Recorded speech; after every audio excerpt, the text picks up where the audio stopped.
nakakaalam tungkol sa isang matandang mali na photography dito sa aming lugar. Sa maraming taon na lumipas, marami na rin siyang nagawang larawan ng bata, matanda at sa lahat ng nangangailangan.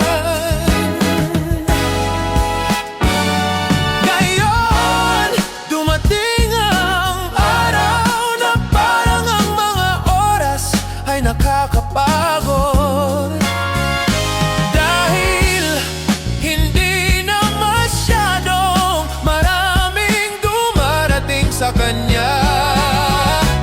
Itong